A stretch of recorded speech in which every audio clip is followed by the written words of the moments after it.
Natatakot. Nakakatakot pag umatras ng onte. Baka Oo. dumire-diretso ba? Diba? So since na automatic transmission tong sakyan mo, okay, so hindi ka mahirapan magpataas ng sakyan. Di kagaya ng manual transmission, kailangan pagtimplahin, kailangan mabilis ang paa, na pag-angat ng clutch, at kailangan mabilis ang gas. Dito, pabibilisan lang natin dito, yung pag-release mo, papunta sa gas.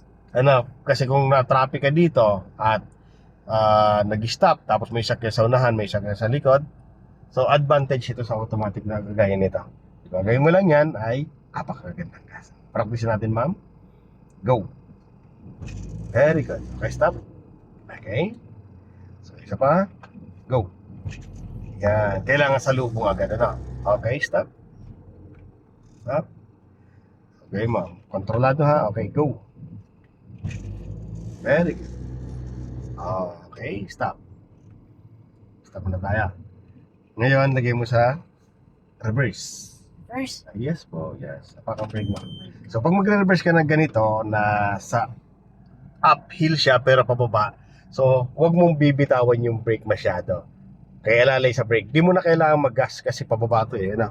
So, ngayon, ang kailangan mo lang control dyan yung posisyon ng sakyan mo. Gaya niya, may lane.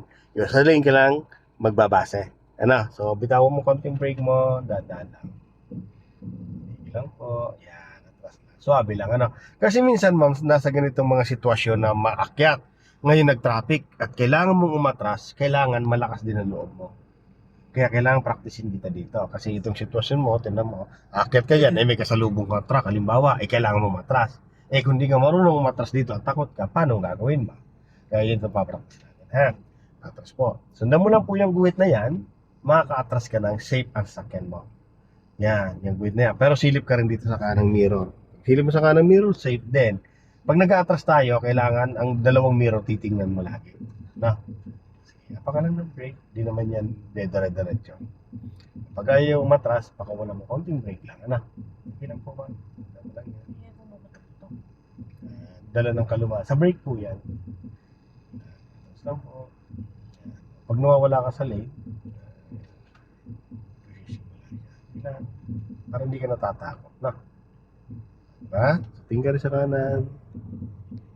Kailangan masanay ka po dyan. No? Atras sa bante din. Ako lang brake. Natakot yung ano. Pero di naman kakalas yan. Matibay naman to. Sige. Sige lang. Sige lang. Atras pa? Sundan mo lang yung guhit na. Nalayo ka sa guhit. No? Kasi isipin mo na kailangan mong umatras. No? Tingin ka dito sa mirror. Maliit na dito yung spacing. Ano? Tingnan mo dito sa kanan. Sumilip ka sa kanan. Ang liit na ng spacing. Kumbaga inananda mo. Pero nandyan, tama pa. Pero, dahil malayo naman yung sakyan, pwede kang lumagpas dyan sa guhit na yan. Okay, tapos ka. Lagpasan mo yung guhit na yan. Para dito magkaroon ka ng space. May space na dito, okay na. Ayan, balik mo na ulit siya sa guhit. Pag nag-atas tayo, kailangan may guide ka lagi. Okay, atas mo. Sanab mo yung guide na yan. Yan, tingnan rin dito. Ayan, ano?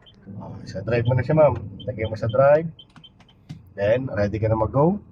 Halimbawa, isa kaya sa likod, isipin mo lang. So, kailangan mabilis lang yung paa mo papunta sa gas. Okay? So, pero ang mata mo, ang attention mo nasa unahan. Okay, gas. Go. Very good. Ayan.